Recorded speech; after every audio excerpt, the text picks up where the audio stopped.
तो 5 राज्यों के विधानसभा चुनाव को लेकर एग्जिट पोल क्या कह रहा है, वो तस्वीर हम अपने दर्शकों तक सबसे पहले पहुंचा रहे हैं। राजस्थान की बात कर लें तो राजस्थान में exit poll times now CNX का एग्जिट पोल क्या कह रहा है, ये हम आपको दिखाएंगे, लेकिन हम उससे पहले आपको लिए चलते हैं डाटा रूम। जी हां, डाटा रूम आपको सबसे पहले लिए चलते हैं।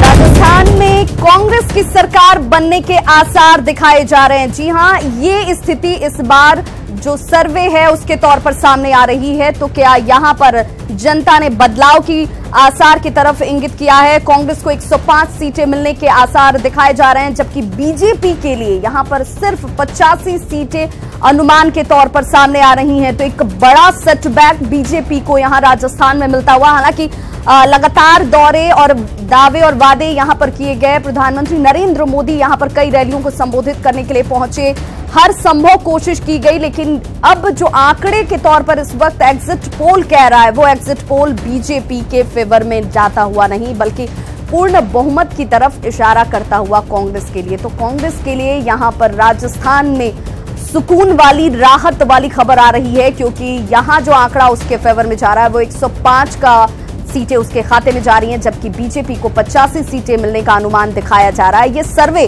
हम आपको बताते चलें कि ये सीएनएक्स का एग्जिट पोल जो टाइम्स नाउ की तरफ से किया गया है, जो राजस्थान में कांग्रेस की सरकार बनने के आसार की तरफ इशारा करता हुआ कांग्रेस के पास 105 सीटें जा रही हैं, जबकि बीजेपी की अगर बात की जाए तो उसके खाते में मात्र 85 सीटें अनुमान के तौर पर रखी गई हैं। यानी कि ये आंकड़ा 85 से कुछ आगे या फिर कुछ पीछे भी हो सकता है, जबकि कांग्रेस के पास 105 सीटें दिखाई जा रही हैं। यानी कि अच्छा खासा गैप यहां पर कांग्रेस बीजेपी से बनाई हुई है। ये कांग्रेस के लिए राहत की खबर, कांग्रेस के लिए सुकून की खबर 11 तारीख से पहले, जिसको लेकर कांग्रेस आश्वस्त नजर आ रही है। कांग्रेस का यह दावा कि राजस्थान में इस बार यहां की जनता ने बदलाव का मूड। और चलिए आपको सीधे लिए चलते हैं बिहार, जहां से हमारे सहयोगी रुपेश हमारे साथ लाइव जुड़ रहे हैं। रुपेश, चूंकि आप बीजेपी ऑफिस के पास मौजूद हैं, बीजेपी ऑफिस में इन आंकड़ों को देखने के बाद परेशानी जरूर बढ़ी होगी, क्योंकि 2019 लोकसभा चुनाव से पहले इसे सेमीफाइनल माना जा रहा है। तो सेमीफाइनल की ये तस्वीर अगर एग्जिट पोल भी है तो कहीं ना कहीं परेशान और हैरान करने वाली।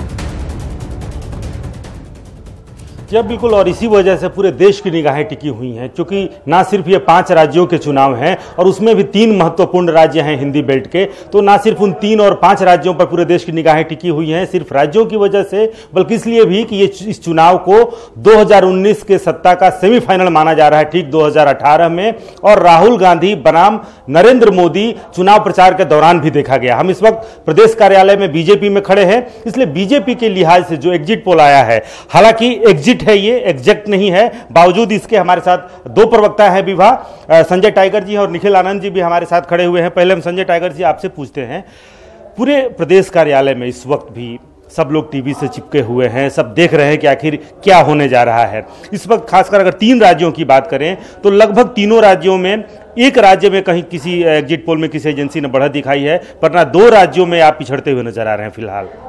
नहीं, अलग अलग चैनलों ने अलग अलग आंकड़े दिए हैं, लेकिन जो हमारा मानना है, हमारा विश्वास है कि मध्य प्रदेश, छत्तीसगढ़ और राजस्थान, इन 3 जगहों पर हमारी सरकार ने बेहतर काम किया है। हमारे प्रधानमंत्री की लोकप्रियता का भी लाभ मिलेगा और हमारे राष्ट्रीय अध्यक्ष ने जो रणनीति बनाई है उसका भी हमें फायदा होगा और हम तीनों जगह सरकार बनाने में कामयाब होंगे। मिजोरम से कांग्रेस का सफाया होगा और तेलंगाना में हमारी उपस्थिति पहले से मजबूत होगी। मिजोरम में तो आप कहीं हैं नहीं पहले से, तेलंगाना में आपकी मात्र 5 सीटें हैं। हम बात वहां की कर रहे हैं जहां 230 में आप 166 हैं, जहां 200 में आप 163 हैं, जहां 90 में आप 49 हैं। पहले वो तो बात कर लीजिए जहां आपकी सरकारें हैं। आप मिजोरम में कांग्रेस की सफाई की बात कर रहे हैं और एग्जिट पोल कह रहा है कि आप इन 3 राज्यों में 2 में साफ हो रहे हैं। देखिए, मैंने मिजोरम के संदर्भ में कहा, मैंने कहा कि मैं सत्ता में आ रहा हूं, मैंने कहा कांग्रेस के हाथ से सत्ता निकलने वाली है। और तेलंगाना में हमने तो दावा नहीं किया, हमने कहा पहले से बेहतर प्रदर्शन हम तेलंगाना में करेंगे। और छत्तीसगढ़, मध्य प्रदेश और राजस्थान, तीनों जगह पर हम सरकार बनाएंगे। हमारी सरकार ने बेहतर काम किया है और केंद्र सरकार की उपलब्धियां भी हमारे हाथ में है, प्रधानमंत्री की लोकप्रियता है और कुशल रणनीतिकार हमारे जो राष्ट्रीय अध्यक्ष हैं उनके रणनीति का भी लाभ मिलेगा। और तीनों राज्यों में हमारे जो मुख्यमंत्री थे उनके मुकाबले कांग्रेस का कोई उम्मीदवार नहीं था, कांग्रेस अपना नेता तक घोषित नहीं कर पाई, तो कोई नेता सामने खड़ा होने के लायक नहीं था। हमारे मुख्यमंत्रियों का जो टीआरपी है और इसी कारण लगातार हम सरकार बनाते आ रहे हैं। आपके मुख्यमंत्रियों की टाइगर जी, आपके मुख्यमंत्रियों की टीआरपी कहीं दिखी नहीं। नरेंद्र मोदी, राहुल गांधी जैसा कि ये कह रहे हैं कि केंद्र सरकार की जो योजनाएं हैं पूरे देश में अगर देखें आप तो 5 करोड़ से ज्यादा लाभुक हैं। तो नरेंद्र मोदी और राहुल गांधी, क्या जो एग्जिट पोल है या इसके बाद 11 तारीख को जो एग्जैक्ट रिजल्ट आएगा उसके बाद भी आप ये कहने की स्थिति में रहेंगे कि नरेंद्र मोदी और उनके चेहरे और उनके काम का ही वोट इन 5 राज्यों में भी पड़ा है? देखिए, जाहिर सी बात है कि आदरणीय प्रधानमंत्री श्री नरेंद्र मोदी जी ने जो सबका साथ सबका विकास के नारे के साथ उज्ज्वला जैसी महत्वाकांक्षी योजना, लोगों के आंख में धुएं से बीमारियां होती थी। इस एग्जिट पोल पे बताएं, ये जो एग्जिट पोल अभी आप देख रहे थे पूरे प्रदेश कार्यालय की हम देख रहे हैं, हर जगह निगाहें टिकी हुई हैं, पूरे देश की निगाहें टिकी हुई हैं सिर्फ वजह से कि नरेंद्र मोदी का ये सेमीफाइनल है। ये जो अभी दिख रहा है इसमें तो आप कहीं पिछड़ते हुए दिख रहे हैं। देखिए, ये एग्जिट पोल है लेकिन सारे चैनलों में उसमें काफी मतभेद है। एक बात मैं बता दूं कि मध्य प्रदेश में जिस तरह से कांग्रेस कोई चेहरा सामने नहीं ला पाई, उनके बीच में कॉन्फ्लिक्ट है, दिग्विजय सिंह हो, कमलनाथ हो या फिर ज्योतिरादित्य हो, या फिर राजस्थान की बात करें तो अशोक गहलोत और सचिन पायलट और उनके डूडी। बिल्कुल रुपेश, ये खासियत है पार्टी नेताओं की, ये मानते नहीं है। ये अभी चूंकि इनके फेवर में ये आंकड़े नहीं है इसलिए ये तर्क इनकी तरफ से एक्सेप्टेबल भी है कि ये एग्जैक्ट नहीं है, इसलिए एग्जिट पोल पर उस तरीके से भरोसा नहीं किया जा सकता है। लेकिन इस बीच राजस्थान को लेकर के एक्सिस माई इंडिया का एग्जिट पोल क्या कहता है ये भी हम आपको दिखाएंगे। चलिए आपको लिए चलते हैं data room.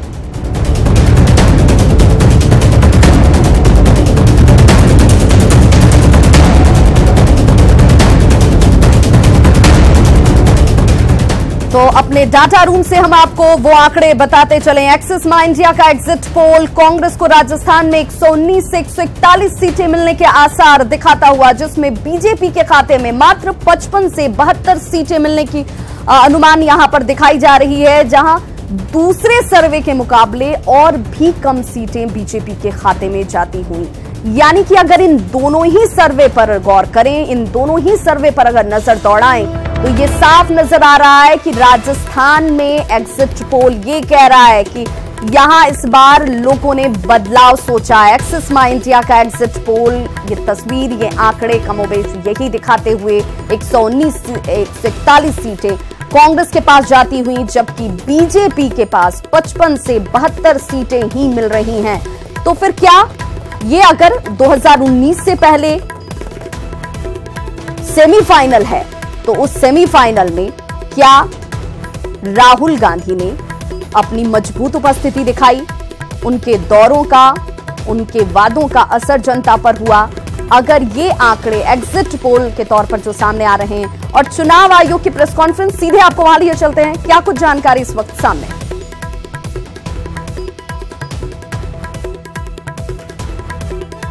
Scouts and all the other CSOs who participated in the awareness program. Also like to thank especially the volunteers who worked very hard to assist the persons with disability and senior citizens in all the polling stations. About the some of the important figures of the relating to Telangana election, I would like to state here. The poll consisted of 31 districts in the state, comprising of 119 assembly constituencies. Out of this, 88 were the general seats, 19 were the seats for the SC, 12 were for the ST. About the other important data, the total number of electors were 2.8 crores, approximately 2.8 crores. and the service voters were about 10,000. The postal ballots were issued to 2,03,076 people, and the ETPBS, which was given to the service voters, that was given to 6,305 electors. In total, we had 1,821 candidates. The poll was conducted in the entire state in 32,814 polling stations at 24,038 locations. Out of this, 119 polling stations were totally managed by women polling officials. We had तो चूंकि आज राजस्थान और तेलंगाना में चुनाव की प्रक्रिया जो है वो संपन्न हुई है, लोगों ने अपने वोट कास्ट किए। उसके बाद चुनाव आयोग की टीम यहां प्रेस कॉन्फ्रेंस करती हुई सीधे रुक कर लेते अपने सहयोगी रुपेश का, जो कि बीजेपी ऑफिस में मौजूद हैं। रुपेश, आज के इन अगर एग्जिट पोल के आंकड़ों पर नजर डाली जाए तो ये माना जाएगा कि राहुल बनाम मोदी, या फिर दौरों के दौरा, या फिर यूं कह लें कि वादों के ऊपर वादे, इन तमाम चीजों में ये आंकड़े बीजेपी के लिए कहीं ना कहीं एक बड़े अलार्म के तौर पर देखा जाए 2019 से पहले।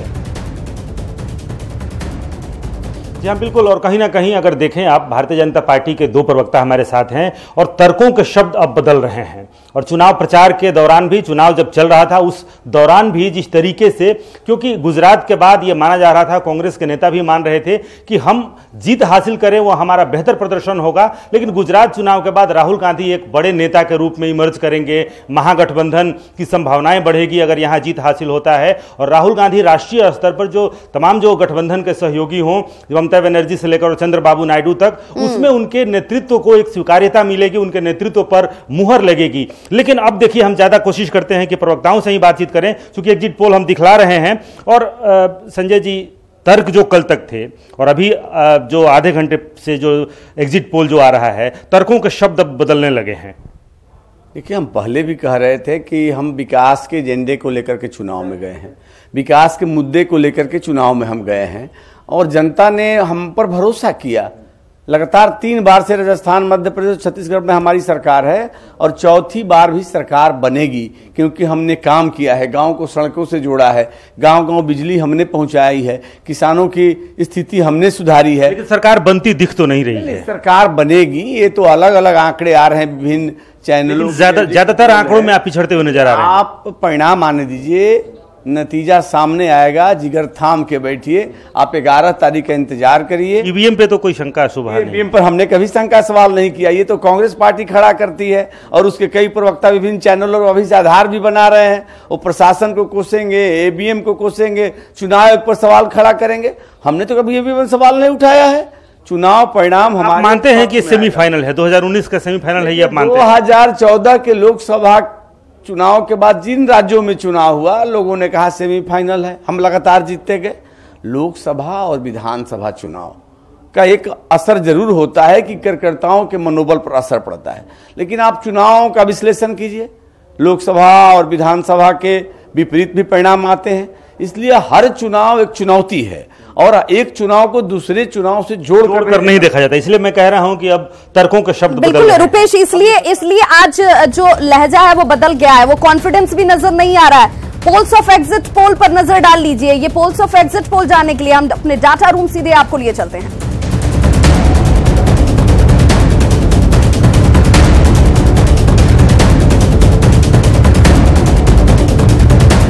तो बिल्कुल डाटा रूम में हम मौजूद हैं, और आपको इस डाटा रूम में लाने का एक महत्वपूर्ण वजह इसके पीछे ये है कि तमाम जितने भी एग्जिट पोल्स इस वक्त सामने आंकड़ों को ला रहे हैं, उन आंकड़ों पर गौर कीजिए। ये तमाम उन आंकड़ों के आधार पर औसत क्या कुछ निकल रहा है, जिससे सरकार बनेगी या बिगड़ेगी वो स्थिति बनने वाली है। उसमें सिर्फ 74 सीटें जो हैं वो बीजेपी के पास जा रही हैं, जबकि 117 सीटें कांग्रेस के पास और अन्य के पास 8 सीटें जा रही हैं। यानी कि राजस्थान में कांग्रेस सरकार बनाने जा रही है, उसके पास वो मजबूत आंकड़ा औसत के तौर पर भी अगर निकाला जाए जिसमें कि कुछ एग्जिट पोल में ये मार्जिन जो है बीजेपी और कांग्रेस के बीच में कम है या कहीं ज्यादा है। अगर उनके ओवरऑल टोटलिटी की बात की जाए, औसत अगर उसका निकाला जाए, तो उस औसत में भी ये गैप जो है बीजेपी और कांग्रेस के बीच में है वो बड़ा है। 74 और 117 का मार्जिन, जिसमें राजस्थान में कांग्रेस की सरकार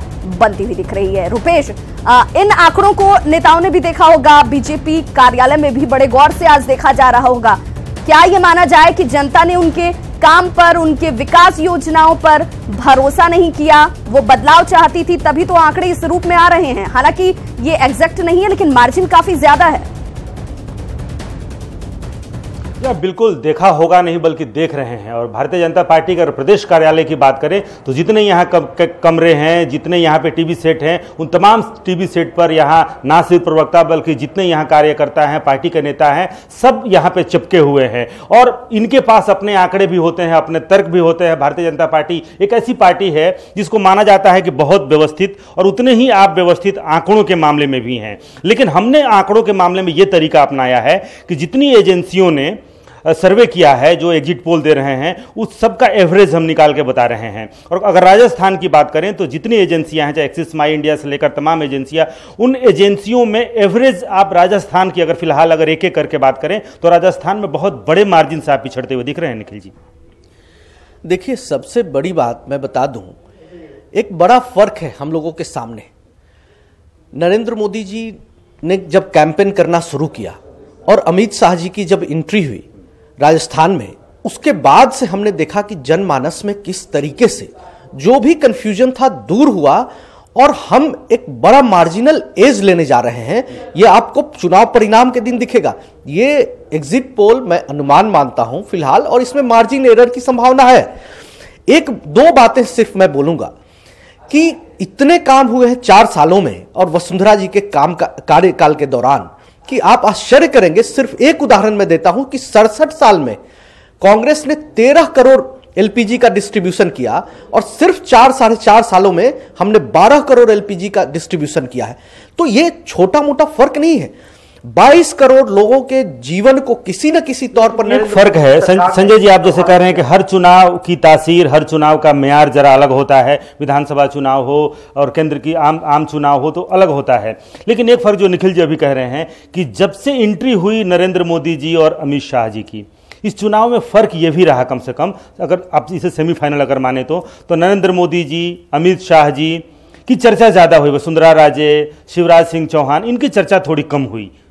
देखिए, राजस्थान के बारे में जो प्रचारित किया गया था कि राजस्थान में बीजेपी पीछे चल रही है, लेकिन ठीक कहा निखिल जी ने, जब प्रधानमंत्री ने जनसभा करना शुरू किया और अमित शाह जी ने वहां समय दिया, रणनीति बनाई, तो जो सरकार की उपलब्धि नीचे तक नहीं जा पाई थी उसको नीचे तक पहुंचाया और कुशल रणनीति के माध्यम से हमने वहां बैक किया और निर्णायक लड़ाई वहां है। और भारतीय जनता पार्टी रुपेश, जरा ये भी जानने की कोशिश कीजिए, जरा ये भी पूछिए कि अगर प्रधानमंत्री के वहां पर पहुंचने के बाद या फिर अमित शाह के दौरों के बाद एक बहुत बड़ा बदलाव आया, तो क्या अगर उनके आगमन के बाद ये स्थितियां बन रही हैं, तो अगर वो वहां नहीं पहुंचे होते तो क्या ये आंकड़े उससे भी ज्यादा कम होने वाले थे?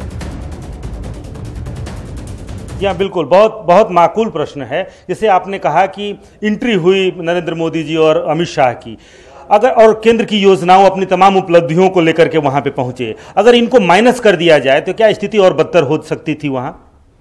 नहीं, मैं कह रहा हूं कि सरकार बनाने हम जा रहे हैं, लेकिन शुरुआती दौर में जो बताया जा रहा था कि वहां बीजेपी पिछड़ रही है, उसका एक कारण था कि जो सरकार ने काम किया था, राज्य की सरकार ने, केंद्र की सरकार ने, उसको नीचे तक पहुंचाने में थोड़ा विलंब हुआ, लेकिन उसको हमने रिकवर किया और नीचे तक बातें गई और लोगों ने महसूस किया कि 4 वर्षों में नरेंद्र मोदी और बस 5 वर्षों में वसुंधरा राजे की सरकार ने जो राजस्थान के विकास, अभी कहा कि शुरू में बताया जा रहा था कि आप पिछड़ रहे थे, अभी भी बताया जा रहा है कि आप पिछड़ रहे हैं। शुरू में भी बताया गया कि आप पिछड़ रहे थे, अभी भी बताया जा रहा है कि आप पिछड़ रहे हैं। अब हमारे पास अपना भी फीडबैक है और हमें पूरा भरोसा है।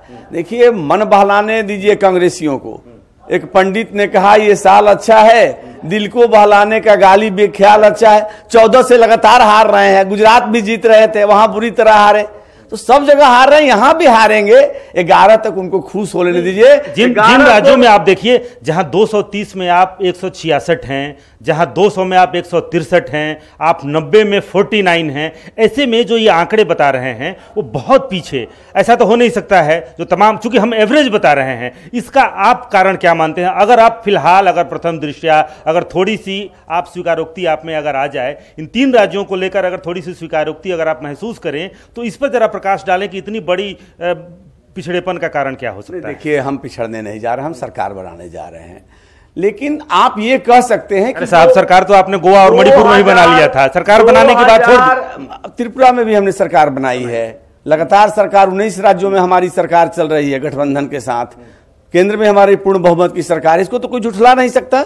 देखिए, मैं कह रहा हूं कि जो 2013 के चुनाव के परिणाम है 3 राज्यों के, रुपेश, ये तो खुद भी अपने लूपहोल्स को स्वीकार कर रहे हैं, ये मान रहे हैं कि इनके जो ग्राउंड लेवल पे जो नेता थे, जिनके चेहरों को सामने रख करके ये तमाम लड़ाइयां लड़ी गई, चुनावी मैदान में ये कूदे हुए थे, उनकी तरफ से ही केंद्र की योजनाएं हो या फिर धरातल पर काम किए जाने की बात हो, वहां पर कमी खुद इन्होंने महसूस की। जी बिल्कुल, और इसीलिए मेरा सवाल यही था कि अगर नरेंद्र मोदी जी और अमित शाह की अगर एंट्री नहीं होती तो हालात और बदतर हो सकते थे, फिलहाल एग्जिट पोल के लिहाज से। मैंने कहा कि नरेंद्र मोदी जी और अमित शाह के एंट्री से और लाभ हुआ है। उनकी लोकप्रियता है, रणनीति के बनाने में माहिर है। हमारे स्वीकार करने में क्या दिक्कत है कि ये सेमीफाइनल है? मैंने कहा कि अब लगातार हम चुनाव जीतते आ रहे हैं, उसको तो आपने सेमीफाइनल नहीं बताया। सर, इन 3 राज्यों में। चलिए, बिल्कुल, ये बहुत बहुत शुक्रिया रुपेश आपका और आपके साथ जुड़े दोनों मेहमानों का भी। हालांकि ये फितरत है और शायद 11 से पहले इसकी स्वीकारोक्ति की गुंजाइश भी नहीं है, लेकिन चेहरे के भाव भंगिमा ये जरूर साफ कर रही हैं कि कहीं ना कहीं टेंशन है और 11 तारीख तक का इंतजार इन लोगों की धड़कनों को बढ़ाता हुआ, क्योंकि एग्जिट पोल जो है उनके लिए परेशानी जरूर लेकर आ रहा है। तो राजस्थान का एग्जिट पोल क्या कहता है, जानने के लिए सीधे रुक कर लेते हैं अपने डाटा सेंटर का।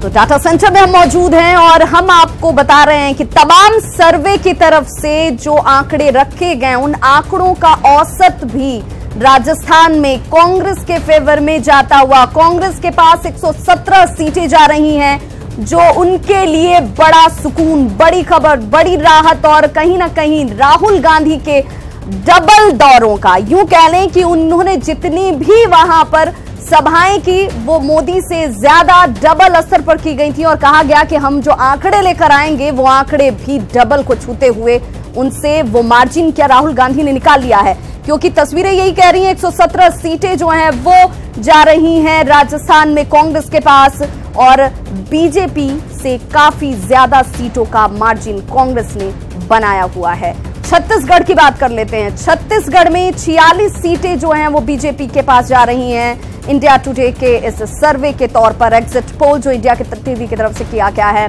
वो ये कह रहा है कि 36 सीटें जो हैं वो जा रही हैं बीजेपी के पास। और अगर कांग्रेस की बात कर ली जाए तो कांग्रेस के खाते में यहां पर क्या बीजेपी से ज्यादा सीटें जा रही हैं, ये भी देखना होगा। और इन आंकड़ों पर अगर गौर करें तो छत्तीसगढ़ का आंकड़ा कहीं ना कहीं कम मार्जिन के साथ, जो कि बार बार हम कह रहे हैं कि यहां पर मार्जिन जो है इन दोनों ही पार्टियों के बीच में काफी कम का है, यानी कि कांटे की टक्कर देखने को मिल रही है। मध्य प्रदेश की बात कर लेते हैं। मध्य प्रदेश जहां पर बीजेपी की सरकार अब तक, लेकिन क्या ये दोहराया जाएगा यहां पर?